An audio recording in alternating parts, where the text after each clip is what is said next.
Hi, I'm Mike Trout. I live here in the serene heartland of Zen for the last 19 years.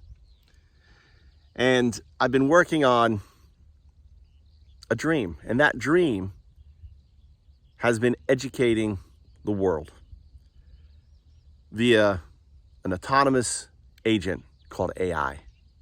The dream started back in 2000 when I was working as part of a startup called the Digital Arena.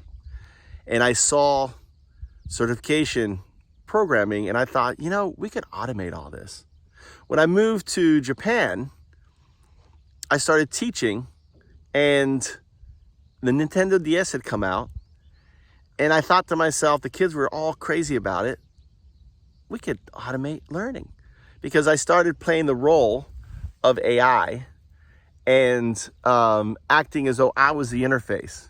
When the iPhone came out, I was blown away. I was like, holy cow, this is amazing. Imagine a bigger version. I called it the teaching touch tablet, the teaching touch tablet, right?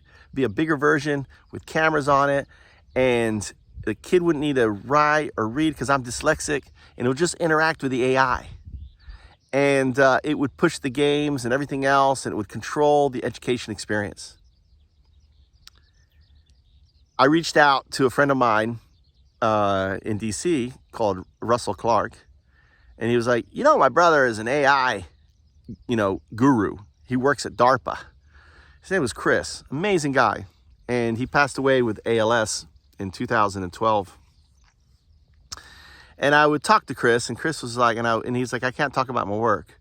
But so I could describe to you what it is I want, and you could tell me whether it could do it or not. And I described, and he said, yeah, I could do that. It could do that. And then one day he emailed me and said, hey, Mike, there's AI that just came out called Siri. It's a $150 million AI, and it could probably do everything you want to do.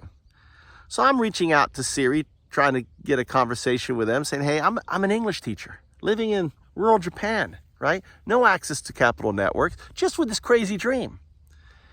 And, and I was naive back then to think that companies like Google and Apple, which Google was "Don't be evil" was their motto, were the good. And I thought that, I was so enamored, as we all are with Steve Jobs, that if I showed him Siri operating on his iPhone, right, and how it would work with education, that he would reach out to me. Well, he did all right. 8 months after my videos demonstrating Siri on the iPhone, he bought Siri, ending my, dream of working and getting Siri to run the eSingularity platform. But I wasn't deterred, right? I pivoted and reached out to the X Prize. I was like, why don't we set up the eSingularity Prize? I reached out to Peter Diamantris, and he would tell me the board's not interested in education. I was blown away. And so not deterred, I said, you know what? I need to get my voice out there. TED Global. I applied for TED Global. I got accepted. $5,000. I didn't have it. I borrowed it from my father. And he gave, and I signed up. But I said, if I'm going to go to TED, I want to be sharing the dream. And now the good news. And you could read my talk below. It's linked. I had GPT correct it because it was dyslexic mangling, right? So it reads a little smoother now. And I said, there was an application process to speak, and you could get nominated. So I did the talk and saying, this is just a nomination. I want you to go and nominate me to talk at TED. I got a cease and desist letter from Bruno. And not only that, I got kicked out. Now, actually, that was good because I didn't have the money to fly there. I forgot to ask my father to include $2,000 from my trip there. He'd given me $5,000. I actually needed $7,000, and I didn't know how I was going to ask him, and that was really killing me, right? And I thought I was going to lose it all because I was too embarrassed to tell him. Thank God Bruno kicked me out because I got that money back, and I was able to pay my father back, and they weren't going to let me talk anyway. I would pivot after that. I was annoyed at the whole startup because I believed that this idea, EDUIT, was game changing. And I didn't have access to the closed capital networks. So I looked at the startup. And what I discovered is 99% of pre-seed startups fail. 90%, they're the ones without accredited investors. 90% of the ones with accredited investors, they're called angel investors, fail. And even if those get involved, 70% are counted failures because they can't cross something called the chasm and reach early majority adoption or late early adoption. This is broken.